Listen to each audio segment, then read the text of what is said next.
las fórmulas donde nos decía la resistencia en un conductor es constante, directamente proporcional a la diferencia de potencial aplicada e inversamente proporcional a la intensidad de la corriente.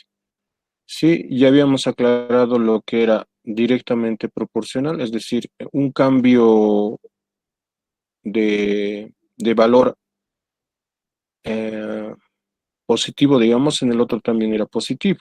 O dicho de otra forma, si la resistencia incrementa, también incrementa el voltaje. O si el voltaje incrementa, incrementa la resistencia. En cambio, como la corriente está en el denominador, eh, esa proporción o esa relación que existe es inversa. ¿A qué nos íbamos con eso? Era que si yo aumentaba el valor del resistor, disminuía la corriente. Y si aumentaba el valor de la corriente, disminuye el valor del resistor, ¿no? Entonces, el comportamiento es al revés. Mientras el denominador sube, el valor de R va a disminuir, ¿no? Y si cambiáramos la posición, digamos, I estuviese acá y R en el denominador, lo mismo, ¿no? Si subimos el valor de R, la corriente disminuiría y viceversa, ¿no? Si bajamos, el otro aumenta. A eso se refería con inversamente proporcional, o sea, que es inversa la relación, y directamente proporcional si es directa la relación. Dicho de otra forma, si estaba en el numerador, era igual a la variable que estábamos viendo al otro lado de la igualdad. Si estaba en el denominador, entonces la relación que existía era inversa, ¿no? O al revés, mientras uno baja, el otro sube.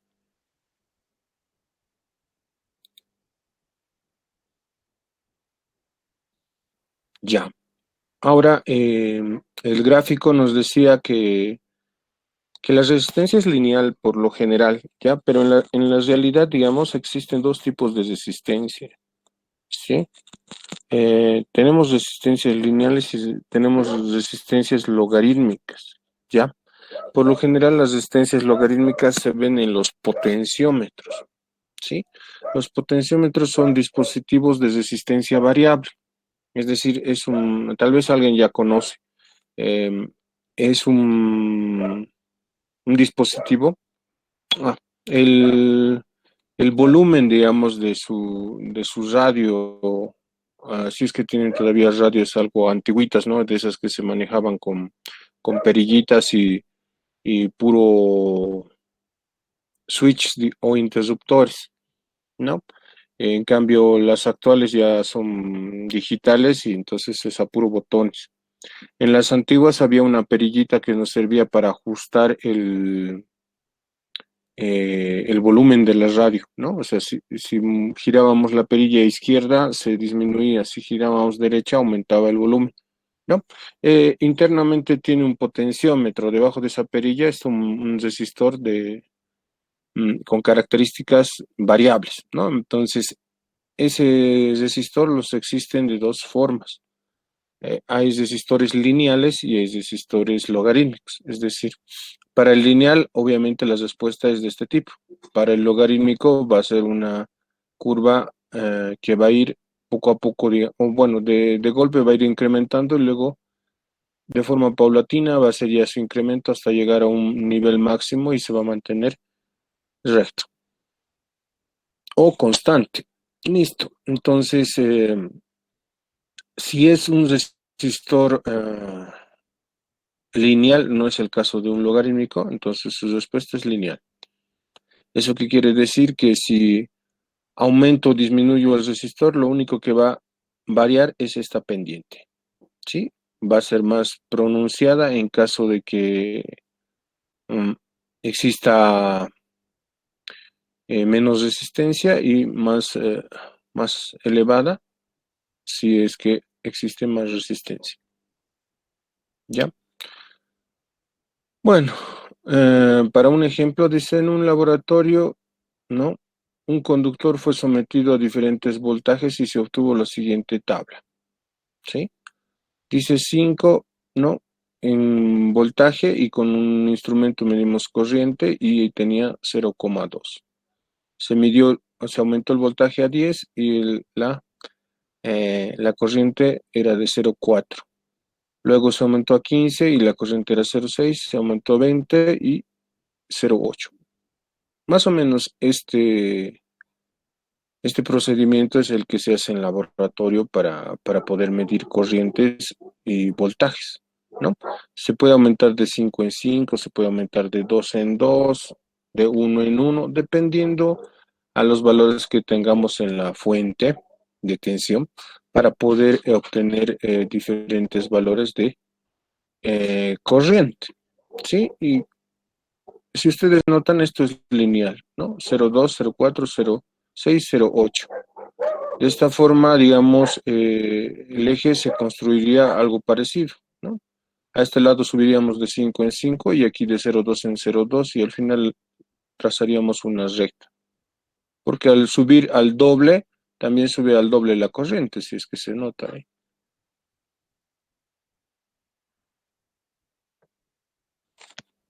Bueno, entonces dice cuál será la resistencia del conductor, es decir, el material que estábamos utilizando presenta una resistencia característica.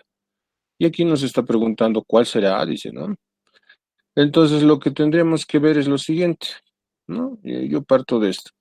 0,2 es un quinto, ¿sí? Entonces sabemos que para obtener la resistencia de la fórmula anterior teníamos R igual a voltaje sobre intensidad. Tenemos voltaje que era 5 y la corriente para 5 era 0,2. Si reemplazamos aquí 0,2 como un quinto, 1 sobre 5, ¿sí? Entonces utilizamos la propiedad de multiplicación de extremos con extremos y medios con medios. Se supone que el voltaje 5 tiene como denominador la unidad, ¿no ve? Porque 5 sobre 1 es 5. Entonces sería medios con medios, entonces en este caso es 1 por 1, 1. Y como tenía por denominador 5, ¿no? Extremos con extremos sería 5 por 5, ¿no?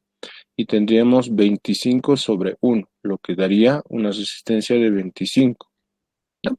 Entonces, entre las respuestas tenemos A5, B1, C10, D25 y E20, ¿no? Entonces, reemplazando en la fórmula, el valor que tendríamos sería de 25, ¿no? Y eso lo podemos comprobar si utilizamos una calculadora. Lo que decíamos, ¿no? Teníamos en el numerador 5 y lo dividíamos entre 0,2. ¿Listo? Y el resultado era 25, ¿no? Lo mismo nos va a dar si dividimos 10 dividido 0,4, ¿sí? 25.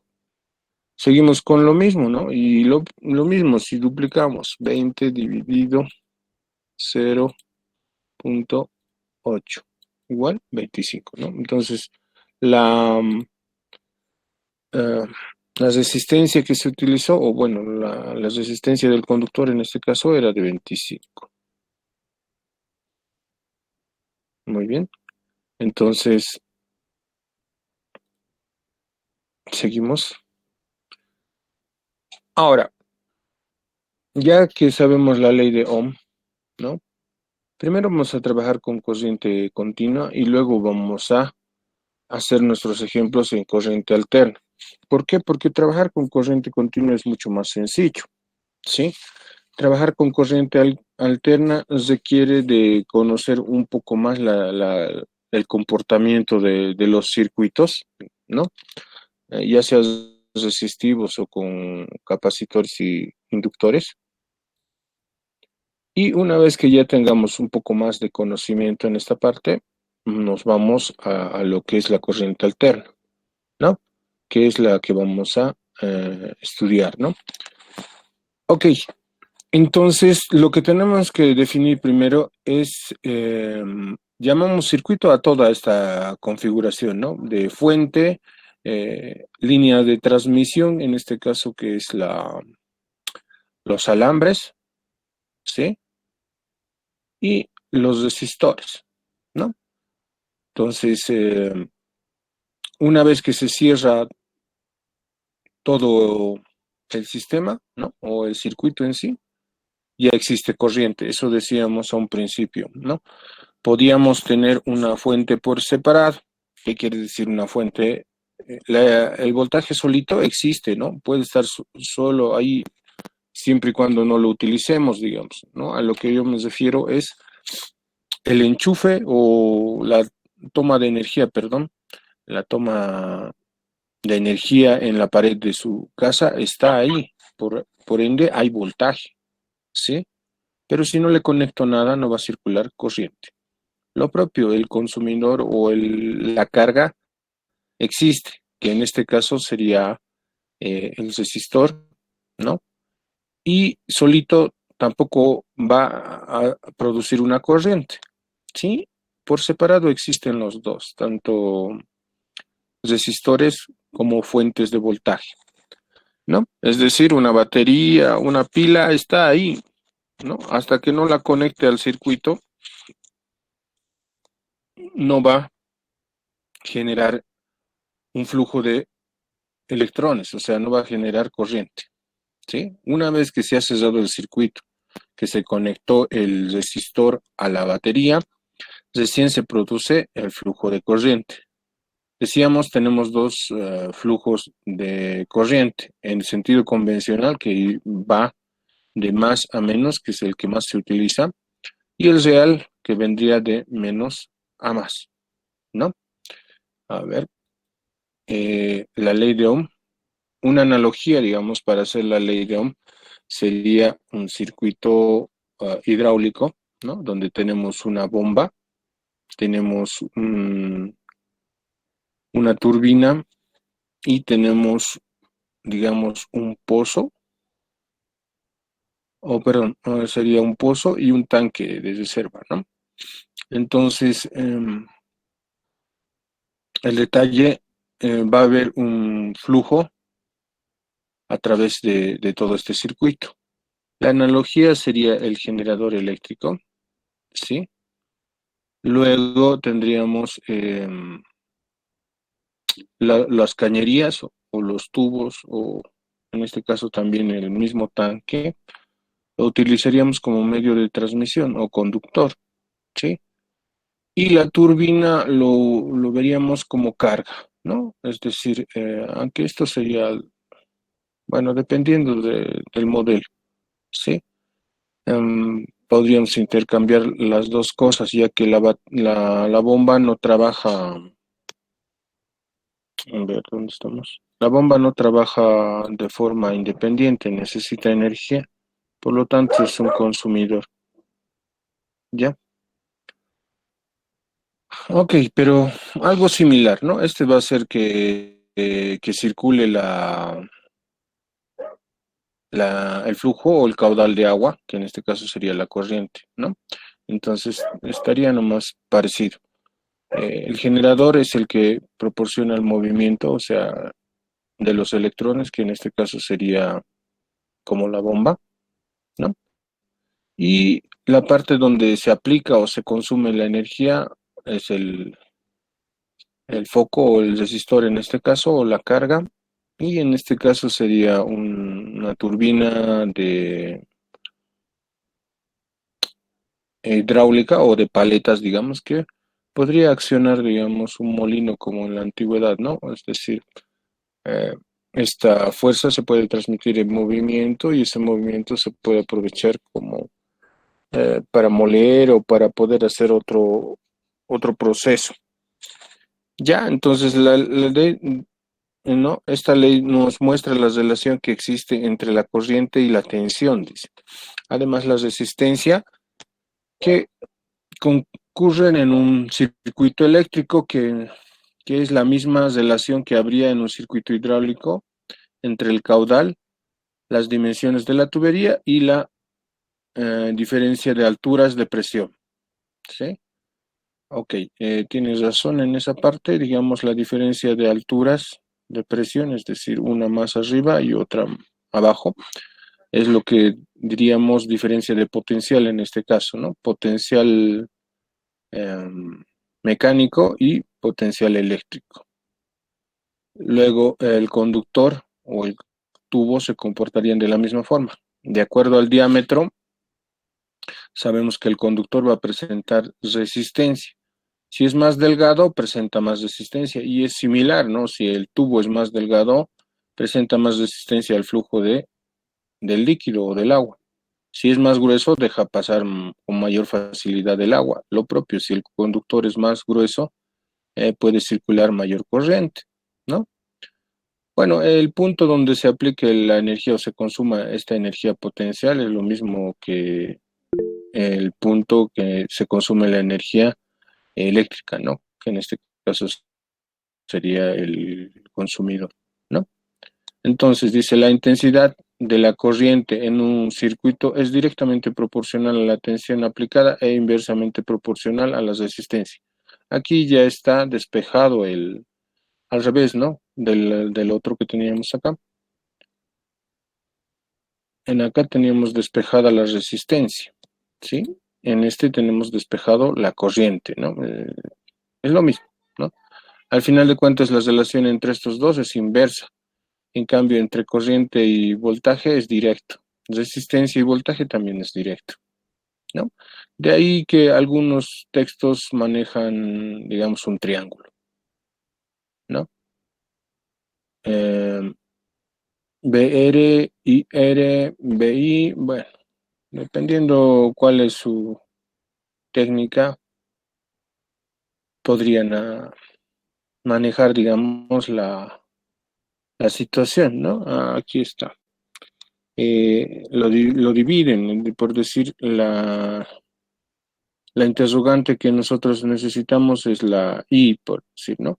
Entonces presionamos la I y lo que nos queda es P sobre B o P sobre U. Aquí estoy usando la U para voltaje.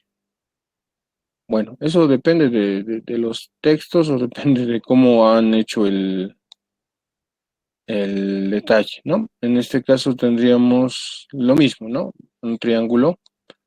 Noten que solo lo ponen una base como denominador, ¿ya? Entonces, quiero obtener el valor de B, entonces es el producto de I por R, eso es lo que me está dando a entender. Tapa la B y es voltaje es igual a I por R. Tapa la I, ¿no? Y la corriente sería igual a B sobre R. Tapa la R y la resistencia sería voltaje sobre intensidad. Bueno, tiene sus mañas, pero de todas formas, bueno, si les puede servir, bien. Pero ya sabiendo, lo más fácil es recordarse esta parte, ¿no? Voltaje I por R, ¿no? O decir Vir, ¿no? Si alguien es de Virgo, ¿no? O demás, digamos, la B y R, listo. Vir, ¿no? Esa es la ley de Ohm. B igual a intensidad por resistencia, ¿no? Y de ahí se despeja y todas estas relaciones van a salir simple. Ok, circuitos en serie, dice. ¿Ya? Aquí tenemos lo mismo. Resulta que cuando formamos un circuito en serie, se forma un circuito en serie en el momento en el que se van conectando los elementos, que en este caso serían los resistores, en serie. ¿Qué es conectar en serie? Es conectar uno a continuación del otro.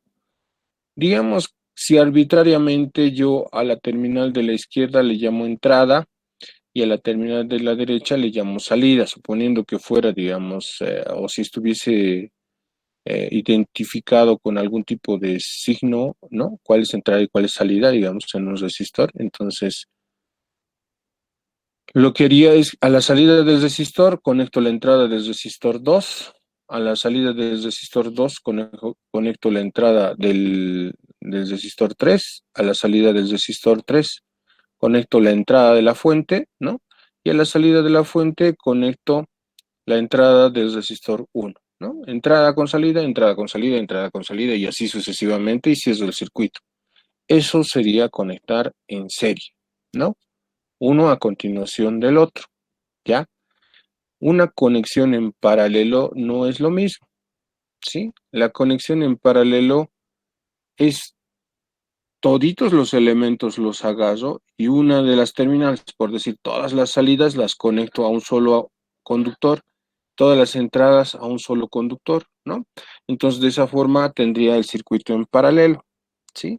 Recuerden que el paralelo es como formar una escalera, ¿no?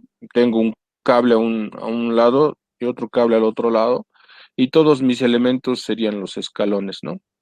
Toditos en paralelo. No es lo mismo que hacer un circuito en serie. Serie sería hacer como una especie de trencito, uno tras de otro, ¿no?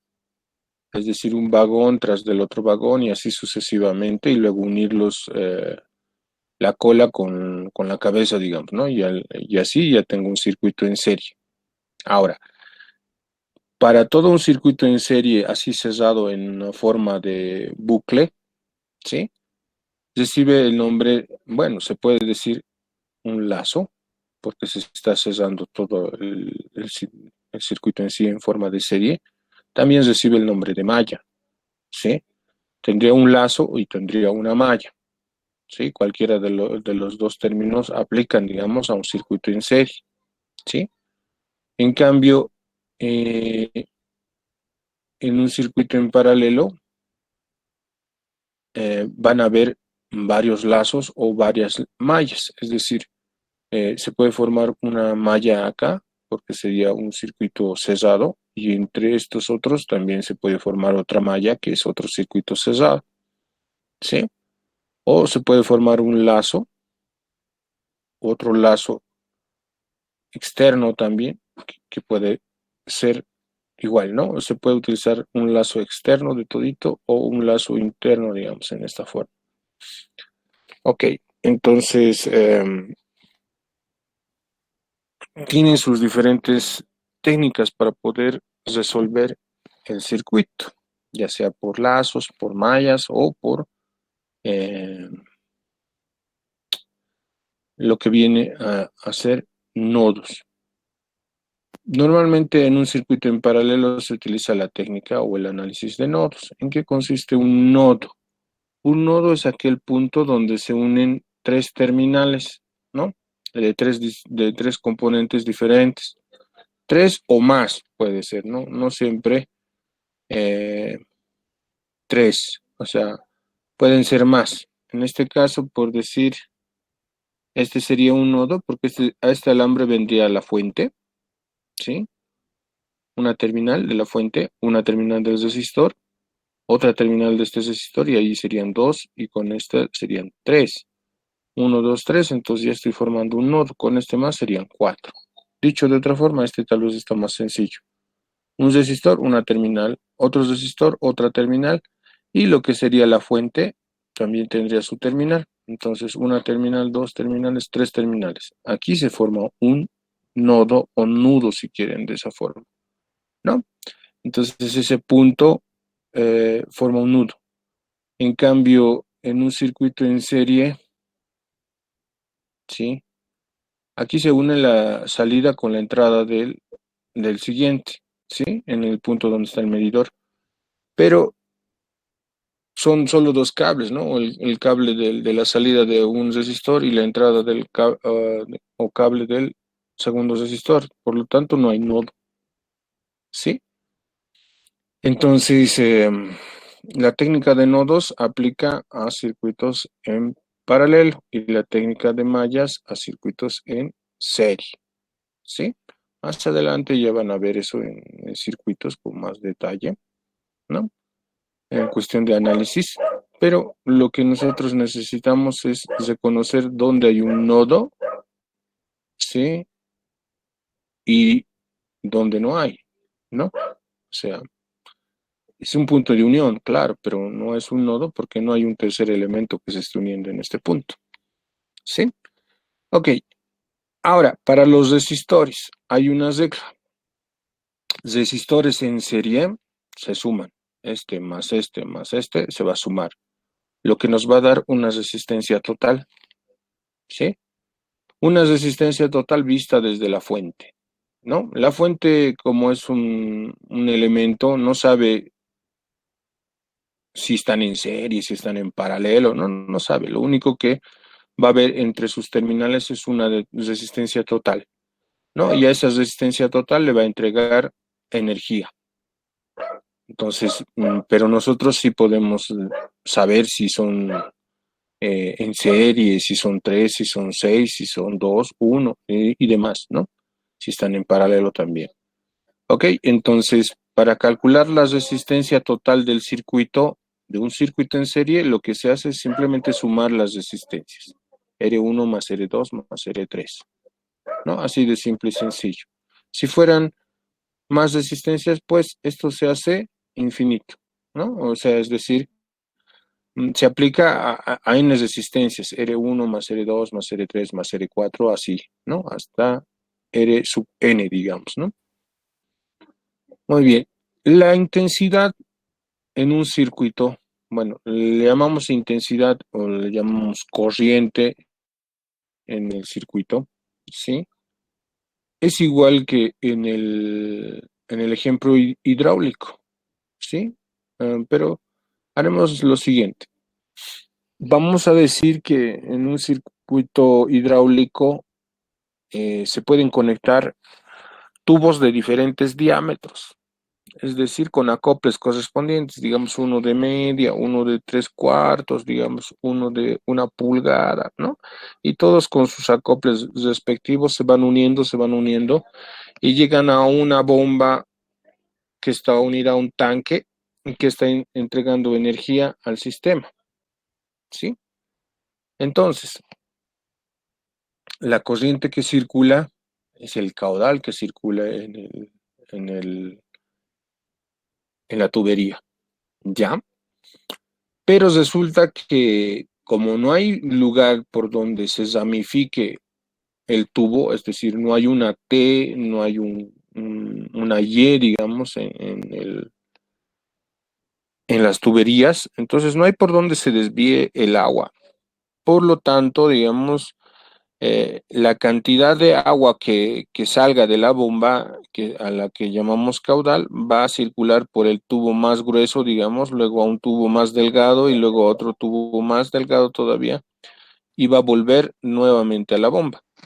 ¿Sí? Si el circuito no tiene pérdida alguna, ¿sí? Todo el agua que ha salido va a volver de nuevo al circuito. Entonces,